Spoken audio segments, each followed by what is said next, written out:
भारत का भूगोल। Indian geography. Bharat एक झलक। भारत एशिया महाद्वीप का एक देश है जो कि एशिया के दक्षिणी भाग में हिंद महासागर के शीर्ष पर 3 ओर से घिरा हुआ है। पूरा भारत उत्तरी गोलार्ध में पड़ता है। भारत का अक्षांशीय विस्तार 8 डिग्री 4 मिनट उत्तरी अक्षांश से 37 डिग्री 6 मिनट उत्तरी अक्षांश तक है। भारत का देशांतर विस्तार 68 अंश 7 मिनट पूर्वी देशांतर से 97 अंश 25 मिनट पूर्वी देशांतर तक है।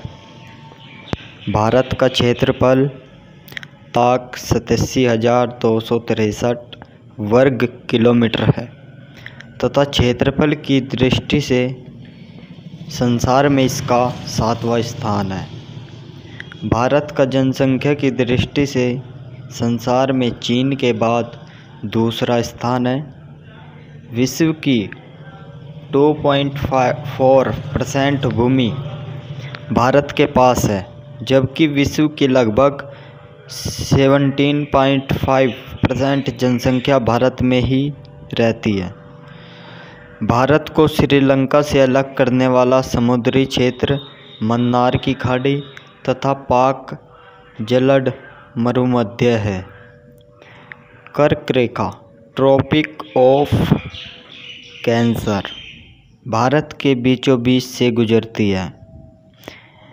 भारत का मानक समय इलाहाबाद के पास नैनी से लिया गया है, जिसका देशांतर 82 डिग्री 30 मिनट पूर्वी है। यह ग्रीनविच माध्य समय GMT से 5 घंटे 30 मिनट आगे है। भारत की समुद्री सीमा 7,516.6 किलोमीटर लंबी है, जबकि स्थलीय सीमा की लंबाई 15,200 किलोमीटर है तथा इसकी मुख्य भूमि की तटरेखा 6,100 किलोमीटर है। भारत की लंबाई उत्तर से दक्षिण तक 3,214 किलोमीटर तथा पूर्व से पश्चिम तक 2,933 किलोमीटर है। राजस्थान क्षेत्रफल की दृष्टि से भारत का सबसे बड़ा, जबकि गोवा क्षेत्रफल की दृष्टि से इसका सबसे छोटा राज्य है। उत्तर प्रदेश जनसंख्या की दृष्टि से भारत का सबसे बड़ा तथा सिक्किम जनसंख्या की दृष्टि से इसका सबसे छोटा राज्य है। अंडमान निकोबार द्वीप समूह क्षेत्रफल की दृष्टि से सबसे बड़ा, जबकि लक्षद्वीप सबसे छोटा केंद्र शासित प्रदेश है। दिल्ली जनसंख्या की दृष्टि से सबसे बड़ा, जबकि लक्षद्वीप सबसे छोटा केंद्र शासित प्रदेश है। मध्य प्रदेश भारत का सबसे बड़ा पठारी राज्य है, जबकि राजस्थान भारत का सबसे बड़ा मरुस्थलीय राज्य है। मध्य प्रदेश में वन जंगल सबसे अधिक है। भारत में द्वीपों की कुल संख्या 608 है। बंगाल की खाड़ी में 572 तथा अरब सागर में 36 द्वीप है। भारत के सबसे दक्षिणी छोर का नाम इंदिरा पॉइंट है और यह बंगाल की खाड़ी में ग्रेट निकोबार द्वीप पर स्थित है। भारत का सबसे उत्तरी बिंदु इंदिरा कोल जम्मू कश्मीर में स्थित है। 10 डिग्री चैनल लिटिल अंडमान एवं कार निकोबार के बीच है। यह अंडमान को निकोबार से अलग करता है। 9 डिग्री चैनल कावारती को मिनिकॉय से अलग करता है। 8 डिग्री चैनल मिनिकॉय द्वीप भारत को मालदीव से अलग करता है। तिरुअनंतपुरम एवं कोचीन केरल नगरों में मानसून की सर्वप्रथम वर्षा होती है। भारतीय मानक समय की देशांतर रेखा 82 डिग्री 30 मिनट उत्तर प्रदेश, मध्य प्रदेश, छत्तीसगढ़, ओडिशा एवं आंध्र प्रदेश से गुजरती है। उत्तर प्रदेश की सीमा सबसे अधिक राज्यों 8 को छूती है। उत्तराखंड, हिमाचल प्रदेश, हरियाणा, राजस्थान, मध्य प्रदेश, छत्तीसगढ़, झारखंड एवं बिहार। भारत के गुजरात, राजस्थान, मध्य प्रदेश, छत्तीसगढ़, झारखंड, पश्चिम बंगाल, त्रिपुरा और मिजोरम से होकर कर्क रेखा गुजरती है। भारत का सबसे लंबा 2369 किलोमीटर राष्ट्रीय राजमार्ग संख्या 7 है, जो बनारस से कन्याकुमारी तक जाता है। भारत और चीन की सीमा को मैकमोहन रेखा कहते हैं। इसका निर्धारण 1914 ईस्वी में शिमला में किया गया था। भारत और पाकिस्तान के बीच सीमा का निर्धारण करने वाली रेखा रेड क्लिफ है। यह 15 अगस्त 1947 ईस्वी को सर एम रेड क्लिफ द्वारा निर्धारित की गई थी। भारत की सबसे ऊंची 8611 मीटर चोटी K2 या गॉडविन ऑस्टिन है, जो काराकोरम श्रेणी में है, न कि हिमालय में। यह पाक अधिकृत कश्मीर में है तथा वृहत हिमालय के उत्तर में स्थित है।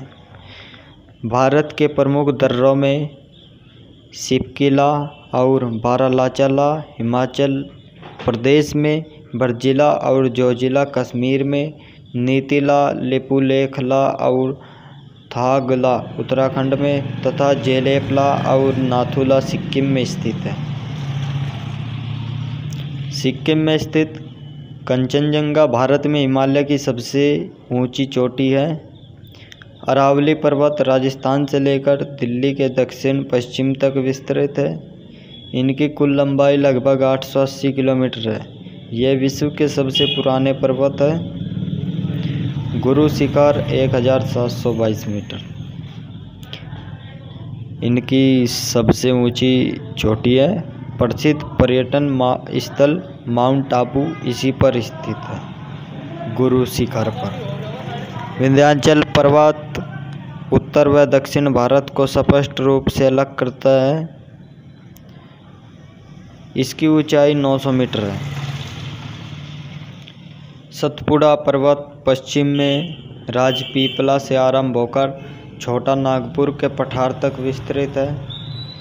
महादेव और मैकाल पहाड़ियाँ भी इसी का हिस्सा है। पूर्वी घाट को कोरमंडल तट के नाम से जाना जाता है। पश्चिमी घाट को मालाबार तट के नाम से जाना जाता है। नीलगिरी की पहाड़ियाँ पश्चिमी घाट व पूर्वी घाट की मिलन स्थली है। भारत का पठारीय भूभाग उत्तर में गंगा सतलज मैदान से तथा शेष तीनों दिशाओं में समुद्र से घिरा है। भ्रंश घाटी में बहने वाली नर्मदा इस पठार को मुख्य रूप से 2 भागों, उत्तर में मालवा का पठार तथा दक्षिण में दक्कन का पठार में बांट देती है। दक्कन का पठार भारत में सबसे बड़ा पठार है। इसके अंतर्गत महाराष्ट्र, मध्य प्रदेश, गुजरात, कर्नाटक और आंध्र प्रदेश राज्यों के भूभाग आते हैं। भारत के विशाल मैदान का निर्माण नदियों द्वारा बहाकर लाए गए निक्षेपों से हुआ है। इसकी मोटाई गंगा के मैदान में सबसे ज़्यादा व पश्चिम में सबसे कम है। ध्रुवीय क्षेत्रों के बाहर भारत में काराकोरम तथा हिमालय श्रेणियों में विश्व के सबसे बड़े ग्लेशियर मिलते हैं। भारतीय जलवायु किसी क्षेत्र में लंबे समय तक मौसम की स्थिति होती है, उस स्थान को ही जलवायु कहते हैं। भारत की जलवायु उष्ण कटिबंधीय मानसूनी जलवायु है। भारत के मौसम संबंधी मानचित्र पुणे से प्रकाशित किए जाते हैं। वहीं पर भारतीय मौसम विभाग का मुख्यालय स्थित है। उष्ण कटिबंधीय वर्षावान जलवायु देश के उत्तर पूर्वी भाग तथा पश्चिमी तटीय मैदान इस प्रदेश के अंतर्गत आते हैं। इन क्षेत्रों में वार्षिक वर्षा 200 सेंटीमीटर, कुछ क्षेत्रों में 800 सेमी से अधिक होती है। देश का सर्वाधिक वर्षा का स्थान मौसिनराम, जो चेरापूंजी में है, इसी प्रदेश में स्थित है। इन क्षेत्रों की प्राकृतिक वनस्पति सघन वर्षावन है तथा ये वन सदाहरित होते हैं। उष्णकटिबंधीय सवाना जलवायु, सह्याद्री के वृष्टि छाया में आने वाले अर्धशुष्क जलवायु के क्षेत्र को छोड़कर लगभग पूरे प्रायद्वीपीय पठार में इस प्रकार की जलवायु पाई जाती है। यहाँ वर्षा की औसत वार्षिक मात्रा पश्चिम में 76 सेंटीमीटर से पूर्व में 152 सेमी के बीच होती है। अपेक्षाकृत नम क्षेत्रों में पतझड़ वाले वन पाए जाते हैं तथा अपेक्षाकृत शुष्क क्षेत्रों की वनस्पति कांटेदार झाड़ियों तथा पर्णपाती वृक्षों का सम्मिश्रण होती है। उष्णकटिबंधीय अर्धशुष्क स्टेपी जलवायु, यह जलवायु मध्य महाराष्ट्र से तमिलनाडु तक विस्तृत वृष्टि छाया की पेटी में पाई जाती है। कम तथा अनिश्चित वर्षा इस जलवायु की प्रमुख विशेषता है। इस क्षेत्रों में उगने वाली वनस्पति में कांटेदार वृक्षों तथा झाड़ियों का अधिकता पाई जाती है। उष्ण तथा उपोष्ण कटिबंधीय स्टेपी जलवायु, इस प्रकार की जलवायु थार के मरुस्थल तथा गंगा के मैदान के अधिक नम क्षेत्रों के मध्य स्थित पंजाब से थार तक फैले एक विस्तृत क्षेत्र में पाई जाती है। यह क्षेत्र केवल शुष्क कृषि तथा पशुपालन के लिए अनुकूल है। यहाँ पर कृषि केवल सिंचाई की सहायता से ही संभव है। उष्णकटिबंधीय मरुस्थलीय जलवायु, इस प्रकार की जलवायु राजस्थान के पश्चिमी भाग तथा कच्छ के रण के कुछ भागों में पाई जाती है। इन क्षेत्रों में वर्षा बहुत कम होती है तथा कई बार कई वर्षों तक वर्षा नहीं होती।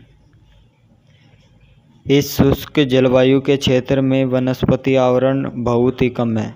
केवल कांटेदार पौधे और कुछ घास ही इस क्षेत्र में उग पाते हैं।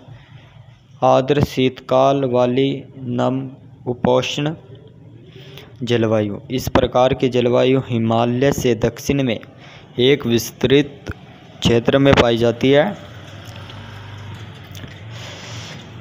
इस जलवायु प्रदेश के दक्षिण में उष्णकटिबंधीय सवाना प्रदेश तथा इसके पश्चिम में उष्ण तथा उपोष्ण कटिबंधीय स्टेपी प्रदेश है। पर्वतीय जलवायु, इस प्रकार की जलवायु का प्रमुख क्षेत्र हिमालय है।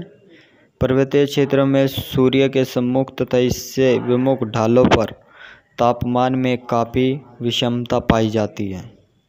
भारत की प्राकृतिक वनस्पति, राष्ट्रीय वन नीति के अनुसार देश के 33% क्षेत्र पर वन होने चाहिए। वर्तमान में 23.81% क्षेत्र पर वन है। कुल क्षेत्रफल के प्रतिशत के आधार पर सबसे ज़्यादा वन मिजोरम में पाए जाते हैं। इसके बाद लक्षद्वीप, चंडीगढ़, दिल्ली, दमन, दीव, गोवा और केरल में है। मध्य प्रदेश में सबसे ज़्यादा क्षेत्र पर वन पाए जाते हैं, जबकि हरियाणा, पंजाब में वनों का प्रतिशत लगभग 10%। भारत में सबसे कम है। अरुणाचल प्रदेश में प्रति व्यक्ति के हिसाब से सबसे ज़्यादा वन है। भारत में प्राकृतिक रूप से निम्नलिखित 5 प्रकार के वन पाए जाते हैं। उष्णकटिबंधीय चिरहरित वन, इस प्रकार के वन उत्तर पूर्वी भारत, पश्चिमी घाट आदि स्थानों में पाए जाते हैं, जहाँ वर्षा 200 सेमी से अधिक होती है। महोगनी, आपनूस, बॉस, जारुल, बेत, सिनकोना, रबर, नारियल आदि इन वनों के प्रमुख वृक्ष हैं। उष्णकटिबंधीय पर्णपाती वन, इस प्रकार के वन हिमालय की तराई तथा प्रायद्वीप पठार के उत्तर पूर्वी भाग में मुख्य रूप से पाए जाते हैं। जहाँ 100 सेंटीमीटर से 200 सेंटीमीटर के बीच वर्षा होती है। इन वनों के पेड़ बसंत काल और शुरुआती ग्रीष्म काल में अपनी पत्तियां गिरा देते हैं। साल, सागवान, शीशम, चंदन और आम आदि इन्हीं वनों में मिलने वाले प्रमुख वृक्ष हैं। कटीले वन। इस प्रकार के वन राजस्थान, पंजाब, हरियाणा, उत्तर प्रदेश के दक्षिणी भाग, मध्य प्रदेश के पश्चिमी भाग, आंध्र प्रदेश, महाराष्ट्र, कर्नाटक, गुजरात आदि स्थानों में पाए जाते हैं। इन प्रदेशों में वार्षिक वर्षा 50 से 100 सेंटीमीटर होती है। इनमें बबूल, झाऊ, खेजड़ा आदि छोटे वृक्ष पाए जाते हैं। पर्वतीय वन। इन वनों को 2 श्रेणियों में बांटा गया है, कोणधारी वन तथा अल्पाइन वन। ये वन अधिकतर हिमालय के पर्वतीय भागों में पाए जाते हैं। इनमें oak, chestnut, maple, silver fir, pine आदि वृक्ष मिलते हैं। ज्वारीय वन। इस प्रकार के वन समुद्र में ज्वार आने के कारण उगते हैं। मुख्य रूप से यह पूर्वी तट और अंडमान निकोबार द्वीप समूह में पाए जाते हैं। इस प्रकार के वनों में सुंदरी नामक वृक्ष, जिसके कारण सुंदरवन डेल्टा का नाम पड़ा, बहुतायत से मिलता है, जो बहुत उपयोगी है। भारत की मिट्टियाँ। भारत की मिट्टियाँ। मिट्टी के अध्ययन के विज्ञान को मृदा विज्ञान, पेडोलॉजी कहते हैं। भारतीय कृषि अनुसंधान परिषद द्वारा भारतीय मिट्टी को 8 भागों में विभाजित किया गया है। जलोढ़ मिट्टी। उत्तर भारत के विशाल मैदानों में नदियों द्वारा तथा समुद्री तटों पर समुद्री लहरों द्वारा बहाकर जमा की गई यह मिट्टी भारत के लगभग 22% भाग पर पाई जाती है। इसमें पोटाश की बहुलता होती है। इस मिट्टी को 2 उपवर्गों नई जलोढ़ मिट्टी खादर एवं पुरानी जलोढ़ मिट्टी बांगर में बांटा गया है। यह मिट्टी धान, गेहूँ, दलहन, तिलहन, गन्ना, जूट की खेती के लिए बहुत उपयुक्त है। काली मिट्टी। इस मिट्टी का निर्माण बेसाल्ट चट्टानों के क्षरण के कारण होता है। इनमें आयरन, चूना, एल्यूमीनियम, मैग्नीशियम की बहुलता होती है। इसका काला रंग इसमें उपस्थित टिटेनीफेरस, मैग्नेटाइट एवं जीवाश्म के कारण होता है। रेगुर मिट्टी के नाम से जाने वाली यह मिट्टी कपास की खेती के लिए अच्छी होती है। इस मिट्टी के कण घने होते हैं, जिसके कारण इसकी नमी धारण करने की क्षमता अधिक होती है। इस मिट्टी का क्षेत्र महाराष्ट्र, गुजरात, मध्य प्रदेश, कर्नाटक और आंध्र प्रदेश में फैला हुआ है। लाल मिट्टी। इस मिट्टी का निर्माण रवेदार आग्नेय शैल जैसे ग्रेनाइट, नीस के विखंडन से हुआ है। इसमें सिलिका और आयरन की बहुलता होती है। इसका लाल रंग लोहा ऑक्साइड की उपस्थिति के कारण होता है, लेकिन जलीयोजित रूप में यह पीली दिखाई देती है। यह मिट्टी अम्लीय प्रकृति की होती है। मुख्य रूप से दक्षिणी भारत में मिलने वाली इस मिट्टी की प्रधान उपज ज्वार, बाजरा, दलहन, तंबाकू आदि है। लैटेराइट मिट्टी। इसका निर्माण मानसूनी जलवायु के विशेष लक्षण, आर्द्र एवं शुष्क मौसम के क्रमिक परिवर्तन के कारण निचालन की प्रक्रिया द्वारा होता है। इसमें सिलिका की कमी है, जबकि लोहा, एल्यूमीनियम अधिक होता है। यह मिट्टी झारखंड के राजमहल, पूर्वी और पश्चिमी घाटों के क्षेत्रों एवं मेघालय के पहाड़ी क्षेत्रों में पाई जाती है। इसके अलावा असम, पश्चिम बंगाल के उत्तरी भाग में भी यह मिट्टी पाई जाती है। यह मिट्टी चाय की खेती के लिए सबसे अधिक उपयुक्त होती है। पीट एवं जैविक मिट्टी। यह मिट्टी उच्च घुलनशील लवण एवं जैविक पदार्थों से युक्त होती है। पीट मिट्टी केरल के अल्पी व कोट्टायम जिले, बिहार के पूर्वोत्तर भाग, तमिलनाडु, उत्तर प्रदेश, पश्चिम बंगाल के कुछ क्षेत्रों में पाई जाती है। वन एवं पर्वतीय मिट्टी। इस प्रकार की मिट्टी अधिकांश वनों एवं पर्वतीय क्षेत्रों में मिलती है। इसमें जैविक पदार्थों नाइट्रोजन की अधिकता होती है।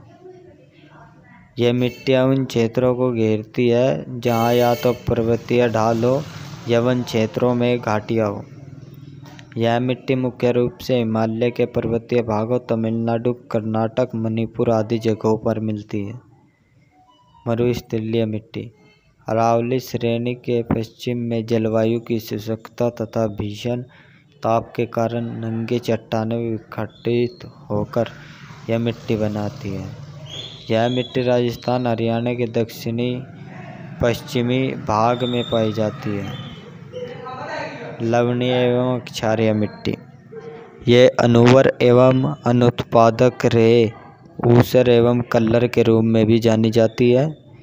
इस मिट्टी का विस्तार उत्तरी भारत के सूखे एवं अर्ध सूखे क्षेत्रों यथा पंजाब, उत्तर प्रदेश, हरियाणा, राजस्थान तथा बिहार के कुछ हिस्सों में है। भारतीय कृषि। भारत में प्राचीन काल से ही विस्तृत कृषि प्रणाली रही है। वर्तमान में भी इसकी 60% जनसंख्या कृषि क्षेत्र में संलग्न है।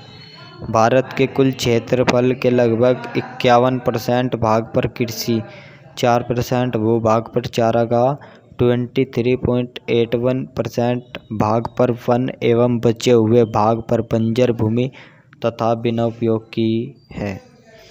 भारत के कुल क्षेत्रफल का 47% भाग शुद्ध बोया गया क्षेत्र है। भारत में कृषि एवं संबद्ध क्षेत्र का अंश सकल घरेलू उत्पाद GDP में निरंतर घटता जा रहा है। ऋतु के आधार पर फसलें। भारत में ऋतु के आधार पर 3 प्रकार की फसलें उगाई जाती है। रबी की फसलें।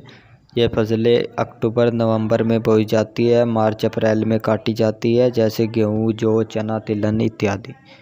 खरीफ की फसलें। ये जून जुलाई में बोई जाती है, अक्टूबर में काटी जाती है, जैसे चावल, मक्का, कपास, ज्वार, गन्ना, बाजरा, तंबाकू और दालें इत्यादि। जायद की फसलें। ये मार्च में बोई जाती है तथा मई जून में काटी जाती है, जैसे ककड़ी, खीरा, तरबूज, खरबूजा इत्यादि। फसलों के स्वरूप के आधार पर निम्न प्रकार की फसलें उगाई जाती है। खाद्यान्न फसलें। इनके अंतर्गत गेहूँ, चावल, मक्का, ज्वार, जौ और दालें इत्यादि उगाई जाती है। व्यापारिक नकदी फसलें। इनको व्यापार के उद्देश्य से किसानों द्वारा उगाई जाती है, जैसे कपास, गन्ना, जूट और तंबाकू इत्यादि। चारे वाली फसलें। इनके अंतर्गत विभिन्न प्रकार की घास, रिजिका और चारा इत्यादि आती है। पौध वाली फसलें।